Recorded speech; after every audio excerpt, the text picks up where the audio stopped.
ഇന്ത്യയുടെ champions trophy ടീമിനെ നാളെ മറ്റന്നാൾ അതായത് ജനുവരി 12 മുമ്പ് അനൗൺസ് ചെയ്യുന്നതായിരിക്കും. ചാമ്പ്യൻസ് ട്രോഫിക്കുള്ള അതേ ടീം തന്നെ ആയിരിക്കും ഈ ഇംഗ്ലണ്ടുമായിട്ടുള്ള 3 ODI സീരീസ് നടക്കാൻ പോകുന്നതിനും സെലക്ട് ചെയ്യുന്നത്. ഒരേ ടീം തന്നെ ആയിരിക്കും. ബുംറ ഒരുപക്ഷെ വിശ്രമിച്ചേക്കും. ബാക്കി എല്ലാ ടീമും സെയിം തന്നെ ആയിരിക്കും. കാരണം റെഡ് ബോൾ ക്രിക്കറ്റിൽ നിന്ന് തിരിച്ചു വരുന്ന ഇന്ത്യക്ക് വൈറ്റ് ബോളിന്റെ മൊമെന്റത്തിലേക്ക് എത്താനായിട്ട് ഈ ഇംഗ്ലണ്ടുമായിട്ടുള്ള 3 ODI സീരീസ് തീർച്ചയായിട്ടും ഹെൽപ്പ് ചെയ്യും. അപ്പോൾ ചാമ്പ്യൻസ് ട്രോഫിക്കും ഇംഗ്ലണ്ട് സീരീസുമായിട്ടുള്ള ഇന്ത്യൻ ടീമിന്റെ സാധ്യത എന്തൊക്കെയാണെന്നുള്ളത് നമുക്ക് നോക്കാം. എന്തായാലും രോഹിത് ശർമ്മ തന്നെ ആയിരിക്കും ടീമിനെ നയിക്കുന്നത്. രോഹിത് ശർമ്മയുടെ കൂടെ ഓപ്പൺ ചെയ്യാനായിട്ട് ന്യായമായിട്ടും ജയ്സ്വാലാണ്, കറണ്ട് ഫോമിന്റെ അടിസ്ഥാനത്തിൽ ജയ്സ്വാലാണ് കളിക്കേണ്ടത്. പക്ഷേ ഗില്ലിനും ഒരേപോലെ തന്നെ സാധ്യതയുണ്ട്. എന്നെ സംബന്ധിച്ച് ഞാൻ ജയ്സ്വാലിനെയാണ് ആഡ് ചെയ്തിരിക്കുന്നത്. പക്ഷേ ഈ ഗില്ല്, പന്ത് പോലുള്ള പ്ലേയേഴ്സ് ഒക്കെ 100 അവസരം കൊടുത്തിട്ടാലും അവരെ ഫോമിലേക്ക് തിരിച്ചു കൊണ്ടുവരാനായിട്ട് BCCI ശ്രമിക്കും. അപ്പോൾ അതുകൊണ്ട് ഗില്ല് ഫസ്റ്റ് 11 പ്ലേയിങ് 11 കളിക്കാനുള്ള സാധ്യതയും ഉണ്ട്. ജയ്സ്വാൽ ബാക്കപ്പിലേക്ക് പോകാനുള്ള സാധ്യതയുണ്ട്. പക്ഷേ ഞാൻ ഈ ടീമിൽ ജയ്സ്വാലിനെയാണ് രോഹിത് ശർമ്മയുടെ കൂടെ ഓപ്പണിംഗ് ആയിട്ട് ആഡ് ചെയ്തിരിക്കുന്നത്. നമ്പർ 3 ഉറപ്പായിട്ടും വിരാട് കോഹ്ലി. ഇപ്പോൾ വിരാട് കോഹ്ലി, രോഹിത് ശർമ്മയും ഓസ്ട്രേലിയയിൽ മോശം പെർഫോമൻസ് ആയിരുന്നുണ്ടെങ്കിലും അതൊരു ഡിഫറെൻറ്റ് ഫോർമാറ്റാണ്. വൈറ്റ് ബോളിലേക്ക് വരുമ്പോൾ തീർച്ചയായിട്ടും ഇവർ രണ്ടുപേരും പെർഫോം ചെയ്യുന്ന തന്നെ സെലക്ടേഴ്സും വിശ്വസിക്കും. സ്വാഭാവികമായിട്ടും നമ്മളും അത് തന്നെയാണ് ആഗ്രഹിക്കുന്നത്. അതുകൊണ്ട് തന്നെ നമ്പർ 3 വിരാട് കോഹ്ലിയായിട്ട് ബെറ്റർ ആയിട്ടുള്ള ഒരു ഓപ്ഷൻ ഇന്ത്യക്ക് ഈ അടുത്തെങ്കിലും ചിന്തിക്കാൻ പറ്റില്ല വൈറ്റ് ബോളിൽ.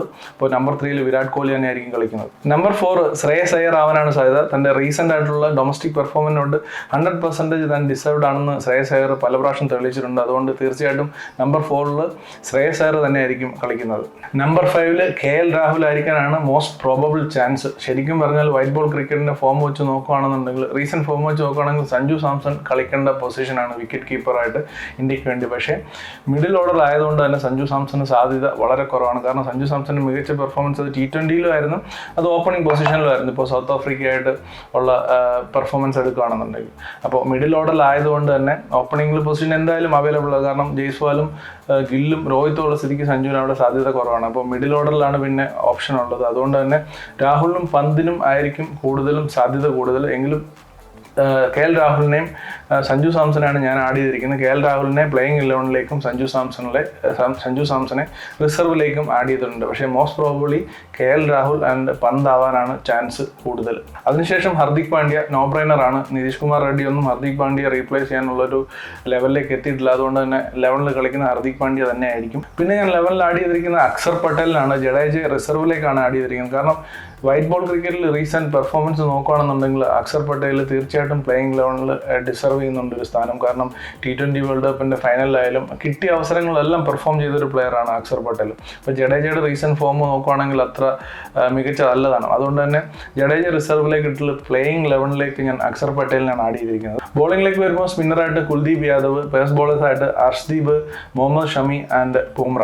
ഇതിലൊരു പ്രശ്നം എന്താണെന്ന് വെച്ചാൽ കുൽദീപ് യാദവ്, മുഹമ്മദ് ഷമി, ബുംറ ഇവർ 3 പേരും ഒരു പരിക്ക് കഴിഞ്ഞിട്ടാണ് വരുന്നത്. ഇവരിൽ ആരുടെയെങ്കിലും ഫിറ്റ്നസിന് എന്തെങ്കിലും പ്രശ്നമുണ്ടോ എന്ന് നമുക്ക് ഇപ്പോൾ അറിവില്ല. ഫിറ്റ്നസിൽ എന്തെങ്കിലും പ്രശ്നം ഉണ്ടെന്നുണ്ടെങ്കിൽ നമ്മുടെ ബോളിങ്ങിനെ സാരമായിട്ട് ബാധിക്കും. ഇവരെല്ലാം ഫിറ്റ് ആണെന്നുണ്ടെങ്കിൽ ഇന്ത്യയുടെ ഒരു പെർഫെക്റ്റ് ബോളിംഗ് ലൈനപ്പാണ്. അർഷ്ദീപ്, മുഹമ്മദ് ഷമി, ബുംറ ആൻഡ് കുൽദീപ്. അർഷ്ദീപിനെ എന്തുകൊണ്ടാണ് സെലക്ട് ചെയ്തിരിക്കുന്നത് വെച്ചാൽ അർഷ്ദീപ് ലെഫ്റ്റ് ഹാൻഡർ ആണ്. അതുപോലെ തന്നെ അർഷ്ദീപിൻ്റെയും റീസെന്റ് പെർഫോമൻസ് എല്ലാം മികച്ചതാണ്. അപ്പോൾ അതുകൊണ്ട് അർഷ്ദീപും മുഹമ്മദ് ഷമിയും നന്നായിട്ട് ഇനിഷ്യൽ ഓവേഴ്സ്, അതായത് പവർ പ്ലേ ഓവേഴ്സ് നന്നായിട്ട് എറിയും. അതുപോലെ തന്നെ മിഡിൽ ഓവേഴ്സിലും അവർക്ക് യൂസ് ചെയ്യാം. അതുപോലെ തന്നെ ബുംറയെ ഫ്ലെക്സിബിൾ ആയിട്ട് എല്ലായിടത്തും യൂസ് ചെയ്യാൻ അപ്പോൾ ക്യാപ്റ്റന് സാധിക്കും. കൂടുതലും ഡെത്ത് ഓവേഴ്സിലേക്ക് ബുംറയെ റിസർവ് ചെയ്ത് വെക്കാൻ അർഷ്ദീപും മുഹമ്മദ് ഷമിയും ബോൾ ചെയ്യുകയാണെന്നുണ്ടെങ്കിൽ ഇന്ത്യക്ക് സാധിക്കും. റിസർവിൽ ഞാൻ സഞ്ജു ഓർ പന്ത്, രവീന്ദ്ര ജഡേജ, മുഹമ്മദ് സിറാജ്, ശുഭ്മാൻ ഗില്ല്, അതുപോലെ തന്നെ നിതീഷ് കുമാർ റെഡ്ഡി എന്നിവരെ ആഡ് ചെയ്തിട്ടുണ്ട്. പിന്നെ നിതീഷ് കുമാർ റെഡ്ഡിയെ നമ്മൾ റിസർവിൽ ആഡ് ചെയ്തത് ഒരു ഓൾറൗണ്ടറായിട്ടല്ല. ഇപ്പോൾ ബാറ്റിങ്ങിൽ ഏതെങ്കിലും ഒരാൾക്ക്, ഇപ്പോൾ രാഹുലിനോ അല്ലെങ്കിൽ ശ്രേയസ് അയ്യർ ഏതെങ്കിലും ഒരാൾ നന്നായിട്ട് പരാജയപ്പെടുകയാണെന്നുണ്ടെങ്കിൽ മിഡിൽ ഓഫ് ദി സീരീസ് വേറൊരു ഓപ്ഷൻ നോക്കണമെന്നുണ്ടെങ്കിൽ തീർച്ചയായിട്ടും നിതീഷ് കുമാർ റെഡ്ഡി ബാറ്റിങ്ങിൽ നല്ലൊരു ഓപ്ഷൻ തന്നെയാണ്. കാരണം കിട്ടിയ അവസരങ്ങളെല്ലാം പുള്ളി അത് തെളിയിച്ചിട്ടുള്ളതാണ്. നല്ല പൊട്ടൻഷ്യലുള്ള, നല്ല ടെമ്പറമെൻ്റ് ഉള്ള ഒരു ബാറ്റ്സ്മാനാണ് നിതീഷ് കുമാർ റെഡ്ഡി. ടോപ്പ് ഓർഡറിൽ ഇതുവരെ പരീക്ഷിച്ചിട്ടില്ലെങ്കിലും ടോപ്പ് ഓർഡറിലും പെർഫോം ചെയ്യാൻ കാലിബർ ഉള്ള ഒരു പ്ലെയറാണ് നിതീഷ് കുമാർ റെഡ്ഡി. എന്തായാലും ഇതാണ് ചാമ്പ്യൻസ് ട്രോഫിയിലേക്കും അതുപോലെ തന്നെ ഇംഗ്ലണ്ട് ടൂറിനുള്ള ODIയിലേക്കും ഇന്ത്യയുടെ സാധ്യത ടീം എന്ന് ഞാൻ കാണുന്നത്. എന്തായാലും സെലക്ടേഴ്സ് സെലക്ട് ചെയ്യുന്ന ടീം 2 ദിവസത്തിനുള്ളിൽ അറിയാൻ സാധിക്കും. നമ്മുടെ പ്രതീക്ഷകൾ ഇതൊക്കെയാണ്. എന്തായാലും നമുക്ക് കാത്തിരുന്ന് തന്നെ കാണാം.